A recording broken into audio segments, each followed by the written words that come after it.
दोस्तों नमस्कार। मीन राशि वाले मेरे मित्रों, आप सभी का हमारे इस YouTube चैनल में बहुत बहुत स्वागत है। हम जानते हैं कि आप सच्चे मन से भगवान भोलेनाथ की पूजा आराधना करते हैं और अपने मन में भगवान के लिए गहरी आस्था रखते हैं। निश्चित ही आपके मन में भगवान से कुछ ना कुछ प्रश्न होते हैं, कुछ ना कुछ मांगे होती हैं और आप चाहते हैं कि भगवान आपकी पूजा आराधना से खुश हो जाएं और आपकी इच्छाएं पूर्ण कर दें, जिससे आपका जीवन सुगम और सरल हो जाए। दोस्तों, इस बात में कोई बुराई भी नहीं है, लेकिन क्या आप जानते हैं कि भगवान भी भक्त से कुछ ना कुछ मांगते हैं, यानी कि भगवान भोलेनाथ भी आपसे कुछ मांग रहे हैं, लेकिन शायद इस बात की आपको जानकारी ही नहीं है। तो आज के इस वीडियो में हम आपको बताने जा रहे हैं कि कौन सी हैं वो 3 चीज़ें जो भगवान भोलेनाथ हमेशा अपने भक्त से मांगते हैं, और यदि भक्त इन बातों को समझ लेते हैं और उन इच्छाओं को पूर्ण कर देते हैं तो भगवान भोलेनाथ उन्हें इतना देते हैं जितनी कि उन्होंने कभी कल्पना भी न की होगी। ना केवल यह लोक बल्कि परलोक तक के सुख भगवान उन्हें देते हैं। जी हाँ दोस्तों, और ऐसे भक्तों को अंत में मुक्ति या मोक्ष भी प्राप्त होता है, यानी जन्म मरण के इस चक्र से उन्हें मुक्ति प्राप्त हो जाती है। तो दोस्तों, आज का यह वीडियो बेहद खास है क्योंकि इस वीडियो में आपको शास्त्रों में वर्णित और प्रमाणित उन बातों के बारे में जानकारी मिलेगी जिन्हें शायद अब तक आपको किसी ने बताया ही नहीं है। जी हाँ दोस्तों, तो बने रहिए हमारे साथ, वीडियो को पूरा देखिए और वीडियो में बताई गई हर एक बात को गहराई से समझने की कोशिश करिए, क्योंकि ऐसे वीडियो YouTube पर देखने को नहीं मिलते हैं। जी हाँ दोस्तों, हम केवल और केवल ज्ञान की और गहराई की बातें करते हैं और हमारे दिए हुए ज्ञान का नाता सीधे शास्त्रों से होता है। हम अपने मन से बनाई हुई कोरी कल्पनाएं किसी के सामने बखान नहीं करते हैं। जो भी है स्पष्ट है और शुद्ध है, क्योंकि हम स्वयं भी माँ भद्रकाली के भक्त हैं, तो हम नहीं चाहते कि हमारे द्वारा ज्ञान के नाम पर प्रपंच समाज में फैले और लोगों की मानसिकताएं दूषित हो जाएं। तो दोस्तों, उम्मीद है कि आप हमारी इस विचारधारा को समझ पाए हैं और इससे सहमत भी हैं। तो चलिए दोस्तों, वीडियो की शुरुआत करते हैं, लेकिन आपसे एक निवेदन है कि कमेंट में पूरे भक्ति भाव के साथ जय माँ भद्रकाली लिखना ना भूलें। माता आपका कल्याण करेंगी, माँ का सीधा आशीर्वाद आपको प्राप्त हो जाएगा। जी हाँ दोस्तों, और यदि चैनल पर पहली बार आए हैं तो सब्सक्राइब करके बेल आइकन को दबाना बिल्कुल भी ना भूलें। हमारा मनोबल बढ़ता है और हमें बहुत अच्छा लगता है। तो चलिए दोस्तों, वीडियो की शुरुआत करते हैं। कौन सी हैं वो 3 चीज़ें जो भगवान भोलेनाथ अपने भक्त से हमेशा चाहते हैं कि उनका भक्त इन 3 चीज़ों को भगवान को समर्पित करे। वैसे तो भगवान भोलेनाथ हैं, यानी कि बहुत ही भोले हैं, एक लोटा जल से ही खुश हो जाते हैं, ज़्यादा कुछ करने की आवश्यकता नहीं होती है। फिर भी यदि आप भक्ति के एक ऊंचे स्तर को प्राप्त करना चाहते हैं, यानी कि ज्ञान की गहराई में डूबना चाहते हैं, तो फिर आपको हर छोटी बड़ी बात का ज्ञान होना बहुत आवश्यक है। जी हाँ दोस्तों, क्योंकि हमारे द्वारा किए गए कार्यों में जितनी शुद्धता होगी उतनी ही जल्दी हम सकारात्मक ऊर्जा को अपनी ओर आकर्षित करेंगे। अब आपको यहाँ समझना यह है कि भगवान कोई इंसान नहीं है। भगवान जिसकी हम पूजा आराधना करते हैं, उनके हमेशा 2 रूप होते हैं। आप समझने की कोशिश करिए। जैसे कि हम भगवान भोलेनाथ के मंदिर में जाते हैं और शिवलिंग को जल अर्पित करते हैं, तो हम क्या कहते हैं? हम भगवान भोलेनाथ की पूजा आराधना उनके लिंग स्वरूप में कर रहे हैं। जैसे हम किसी भगवान की मूर्ति की पूजा करते हैं तो हम क्या कहते हैं? हनुमान जी की मूर्ति की पूजा कर रहे हैं, यानी हनुमान जी नहीं, उनकी मूर्ति, यानी भोले बाबा नहीं, उनका स्वरूप है, उनका प्रतीक है शिवलिंग। और इसी प्रतीक से हम उस भगवान को पाना चाहते हैं जो कि अव्यक्त है, निराकार है, जिसका ना तो कोई आकार है, ना कोई रूप है और ना ही वह हम इंसानों की तरह सोचता है। तो फिर भगवान असल में है क्या? मन में एक यह प्रश्न उठना स्वाभाविक सी बात है। तो दोस्तों, आप समझिए कि भगवान असल में ऊर्जा का शुद्ध स्वरूप है, यानी कि एक ऐसी ऊर्जा जिसका कोई रूप रंग आकार नहीं है, लेकिन वह इस ब्रह्मांड को पूर्ण रूप से प्रभावित करती है, या यूं कहें कि संचालित करती है। वह ऊर्जा हर एक जीव जंतु, हर एक चीज़ और हर एक पदार्थ में मौजूद है। जो हमें दिखाई देता है उसके अंदर वह ऊर्जा अवश्य ही मौजूद होती है। जी हाँ दोस्तों, और आश्चर्य की बात यह है कि जो चीज़ें हमें निर्जीव दिखाई देती हैं, वे चीज़ें भी ईश्वर से निहित होती हैं, यानी उनके अंदर भी ईश्वर का वास माना जाता है। इसीलिए आप देखो हमारे सनातन धर्म में पेड़ों की पूजा की जाती है, पहाड़ों की पूजा की जाती है, नदियों की, जल की, अग्नि की, पत्थरों की, यहाँ तक कि स्थानों तक की पूजा की जाती है। क्योंकि बेशक कोई पत्थर या फिर नदी का पानी हमें देखने में निर्जीव लगता है, वह बात नहीं करता है, वह कुछ भी सुनता नहीं है, लेकिन उसके अंदर भी ईश्वर की ऊर्जा मौजूद है। जी हाँ दोस्तों, अब इतनी सारी बातें आपको बताने का हमारा मकसद केवल एक ही है कि आप यह समझें कि भगवान असल में है क्या, ईश्वर असल में है क्या। ईश्वर के दो रूप होते हैं, एक साकार और एक निराकार। साकार रूप वह है जो मंदिर में विराजमान है, जिसे हम पूरे भक्ति भाव से पूजते हैं, लेकिन वह शुद्ध स्वरूप नहीं है। शुद्ध स्वरूप तो निराकार है, जिसे हम जानते भी नहीं हैं। तो असल में हम उस मूर्ति रूप की पूजा करके उस अमूर्त को खुश करना चाहते हैं और उस ऊर्जा को अपनी ओर आकर्षित करना चाहते हैं, क्योंकि वह इतनी सकारात्मक और शुद्ध ऊर्जा है जिसे हम ईश्वर की ऊर्जा कहते हैं। यदि वह हमारे जीवन में प्रवेश कर जाए तो हमारा जीवन भी पूर्ण रूप से शुद्ध और सकारात्मक हो जाता है और हमें मनवांछित फल, सुख और सुविधाएं प्राप्त होने लगती हैं। तो दोस्तों, अब आप यहाँ पर यह बात समझ चुके हैं कि भगवान या ईश्वर असल में ऊर्जा का शुद्ध स्वरूप है। और जब आप भक्ति करके ईश्वर को खुश करने की बात करते हैं तो असल में आप उस ऊर्जा को अपनी ओर आकर्षित करना चाहते हैं।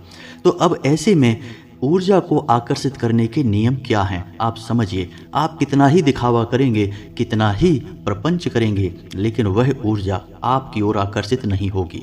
कारण इसका यह है कि जब तक आपके अंदर तक, यानी आपके मन मस्तिष्क तक, आपकी आत्मा तक शुद्धता नहीं होगी, सकारात्मकता नहीं होगी, तब तक वह सकारात्मक ऊर्जा आपकी ओर आकर्षित नहीं होगी। इसीलिए दोस्तों कहा जाता है कि भगवान तो अंतर्यामी हैं, मन की बातों को भी समझ लेते हैं, उनसे कुछ कहने सुनने की आवश्यकता नहीं है। जी हाँ दोस्तों, तो हम आपको जो बताना चाह रहे हैं वह असल में मन की बातें हैं, यानी कि वह जो ऊर्जा है, जो शुद्ध स्वरूप है ईश्वर का, परमात्मा का, वह आपकी ओर आकर्षित कब होगा, वह ऊर्जा आपकी ओर आकर्षित कैसे होगी, यह आपको जानना बहुत आवश्यक है। आप कितने ही भक्ति भाव से पूजा पाठ करें, लेकिन यदि आपके स्वभाव में, आपके चरित्र में या आपके कर्मों में किसी प्रकार का दोष है, छोटा अंश मात्र भी दोष होगा, तो वह ऊर्जा आपकी ओर आकर्षित नहीं होगी। और हम क्या कहते हैं कि भगवान की खूब भक्ति की हमने, सच्चे मन से भक्ति की हमने, फिर भी भगवान हमसे खुश नहीं हुए। कारण इसका यही है दोस्तों कि हमें उन बातों के बारे में ज्ञान नहीं होता और हम केवल अंधी भक्ति करते रहते हैं और ईश्वर की कृपा के पात्र कभी नहीं बन पाते हैं। तो दोस्तों, आज के इस वीडियो से आपकी आंखें खुल जाएंगी, आपको एक अद्भुत ज्ञान प्राप्त होगा। तो ध्यान से सुनिए दोस्तों।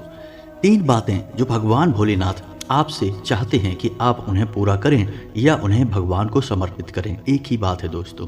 वे 3 बातें कौन सी हैं? पहला यम, दूसरा नियम, तीसरा संयम। जी हाँ दोस्तों, अब ये 3 चीज़ें क्या है? हो सकता है नियम और संयम से आपको कुछ समझ में आ भी गया हो, लेकिन यह यम क्या है? दोस्तों, हमारे शास्त्रों में यम का मतलब होता है संकल्प, तप यानी तपस्या। जी हाँ दोस्तों, तो भगवान चाहते हैं कि आप जब उनकी भक्ति में जाएं, यानी आप सच्चे मन से उनकी पूजा आराधना करें, उस समय आप किसी न किसी प्रकार का तप अवश्य करें। अब यह तप कैसे कर सकते हैं आप? तप का मतलब होता है कि आप किसी एक ऐसी चीज का त्याग करें जिससे आपको बहुत अधिक लगाव है। जी हाँ दोस्तों, कहने का मतलब यह हुआ कि आप अपनी एक ऐसी बुरी आदत को चुनें जो लगता है कि आपकी बहुत बुरी आदत है, आपको भी पता है इसके बारे में, लेकिन आप उससे दूर नहीं रह पा रहे हैं। जैसे कि आपको किसी प्रकार की नशा करने की आदत है, सिगरेट वगैरह, या फिर आप तंबाकू वगैरह खाते हैं, तो उसका त्याग करें। दोस्तों, यह वीडियो बहुत ही स्पष्ट है और हो सकता है कि इस वीडियो में बताई कुछ बातें आपको थोड़ी कठोर लगें। तो हो सकता है कि आपको थोड़ा सा झूठ बोलने की आदत हो, तो आप उसे त्यागें। जी हाँ दोस्तों, यही तप है।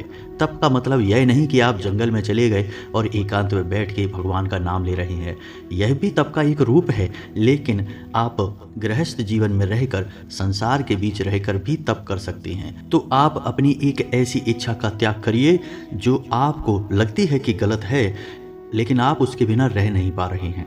यदि आप इस इच्छा का त्याग कर देंगे तो यह एक तप की श्रेणी में आ जाता है। जी हाँ दोस्तों, तो आपको यम का पालन करना है।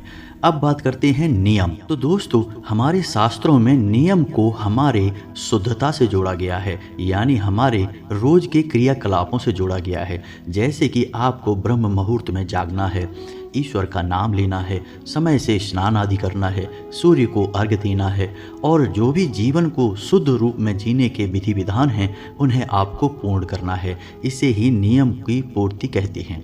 यानी कि सावन के इस पवित्र महीने में जब आप भगवान भोलेनाथ की पूजा कर रहे हैं, तब ऐसा कभी नहीं होना चाहिए कि कोई दिन ऐसा गुजर गया आपका जिसमें आपने स्नान ही नहीं कर पाया, या फिर आप सूर्योदय के बाद जाग रहे हैं। यह बहुत ही अशुभ है और नियम के सख्त खिलाफ है। जी हाँ दोस्तों, तो जो शास्त्रों में जीवन को जीने की विधि है, विधान है, उनका आपको पालन करना है। और अधिकतर विधि विधान जो हैं जीवन को जीने के, वे हमारी शुद्धता से जुड़े हुए हैं। जब हम शुद्ध होते हैं तो हम ईश्वर की पूजा आराधना करने के योग्य बनते हैं, और तभी वह शुद्ध ऊर्जा स्वरूप ईश्वर हमारे जीवन में प्रवेश कर पाते हैं। जी हाँ दोस्तों, इसीलिए आपने यह बात तो सुनी ही होगी कि प्राचीन काल में हमारे ऋषि मुनि थे, वे ब्रह्म मुहूर्त में जाग जाते थे, स्नान आदि करके ईश्वर की आराधना में लीन रहते थे और शुद्धता के संपूर्ण नियमों का पालन करते थे। इसीलिए उन्हें ईश्वर के सबसे नज़दीक माना जाता था। लोगों को जब जीवन में अड़चनें आती थीं, परेशानियां आती थीं, तो लोग ऋषि मुनियों की शरण में जाकर उनसे सलाह करते थे, तब जीवन की सही राह खुलती थी। तो आपको भी नियम का पालन करना बहुत ही आवश्यक है। जीवन भर नहीं कर सकते तो कम से कम जब तक आप भगवान की भक्ति कर रहे हैं, कोई विशेष साधना कर रहे हैं, जैसे आप सावन में शिवलिंग पर जल अर्पित करने का आपने संकल्प लिया, तो असल में आपने एक साधना शुरू की है। तो इस दौरान जब तक आपका यह संकल्प चलेगा, यानी सावन के महीने चलेंगे, तब तक आपको नियम का पूर्ण पालन करना होगा। जी हाँ दोस्तों, अब बात करते हैं तीसरा जो भगवान आपसे चाहते हैं, वह कौन सा कार्य है? वह कार्य है संयम। अब संयम क्या है दोस्तों, आप इसे समझने की कोशिश करिए। जब आपको गुस्सा आ रहा है, आपने गुस्सा नहीं किया। जब आपको कुछ विशेष खाने का मन है और आप जानते हैं कि यह ठीक नहीं है, जैसे कि नॉन वेज वगैरह या फिर अत्यधिक तीखा, मसालेदार, लहसुन प्याज युक्त भोजन आपको खाने का मन है लेकिन आपने नहीं खाया, तो इसे कहते हैं संयम। ब्रह्मचर्य का आपने पालन किया। दोस्तों, आप याद रखना कि सनातन धर्म में आप किसी भी प्रकार की साधना कर लें, चाहे वह छोटी से छोटी साधना हो और बड़ी से बड़ी प्रचंड साधनाएं क्यों ना हो, हर एक साधना की पहली मांग ही ब्रह्मचर्य होता है।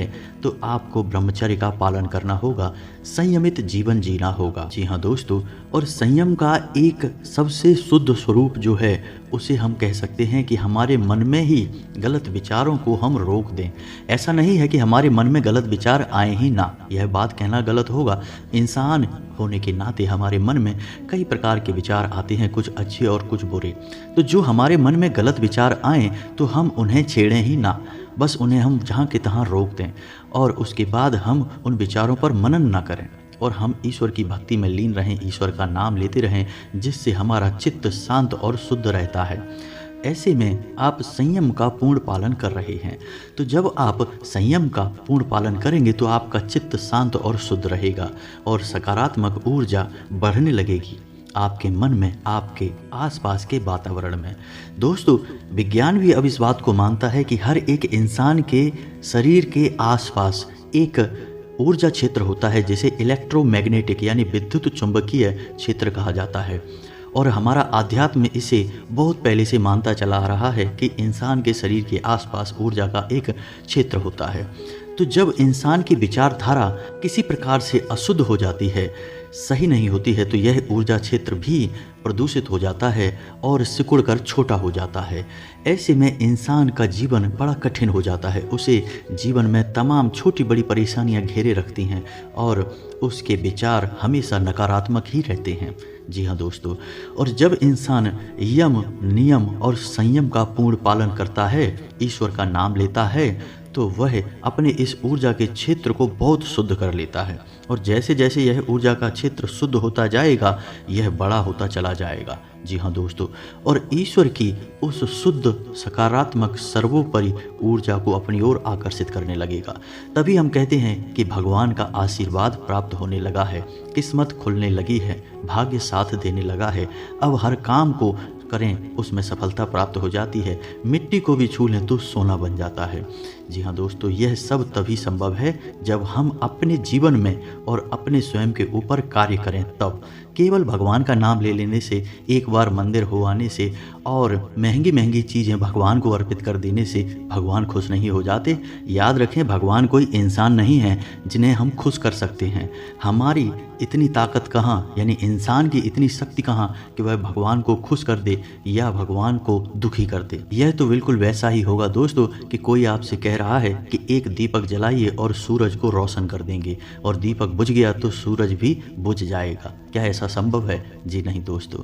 तो भगवान बहुत बड़ी चीज़ है, बहुत विशाल है, हमारी सोच से बाहर की एक महाशक्ति है। हम इनके बारे में कभी समझ नहीं सकते हैं, लेकिन हमारे शास्त्र जो कहते हैं उनके अनुसार हम कुछ कुछ भगवान का अनुमान तो लगा ही सकते हैं।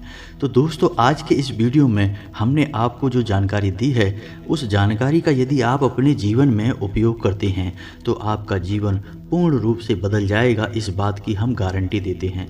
लेकिन जाते जाते दोस्तों, आपको एक बात अवश्य कहना चाहेंगे कि चमत्कार रातों रात नहीं होते हैं। आप यदि अपने जीवन में यह उम्मीद लगाकर बैठे हैं कि आज आप कुछ करेंगे और कल से आपका जीवन बदल जाएगा, तो यह संभव नहीं है दोस्तों। रातों रात कुछ भी नहीं होता है, समय अवश्य लगता ही है। जी हाँ दोस्तों, आप किसी भी पौधे की कितनी ही सेवा कर लें, कितना ही अच्छा खाद बीज डाल दें, वह पौधा तुरंत बड़ा होकर फल नहीं देने लगेगा।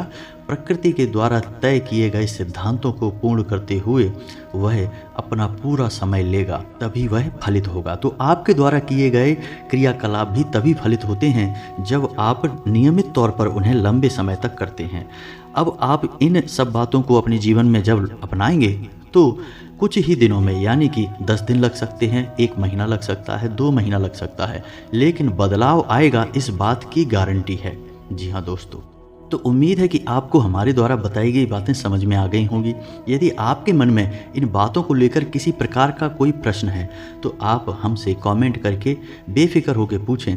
हम आपकी हर एक बात को पढ़ते हैं और उचित प्रश्नों के जवाब देने की भी कोशिश करते हैं। इसी के साथ आज का वीडियो समाप्त करते हैं। कमेंट में पूरे भक्तिभाव के साथ जय माँ भद्रकाली, कृपा करो, ओम नमः शिवाय, कृपा करो भोलेनाथ अवश्य लिखें। भोलेनाथ की, माँ भद्रकाली की आपके ऊपर पूरी कृपा होगी। मिलते हैं अगले ज्ञानवर्धक वीडियो में, तब तक के लिए धन्यवाद।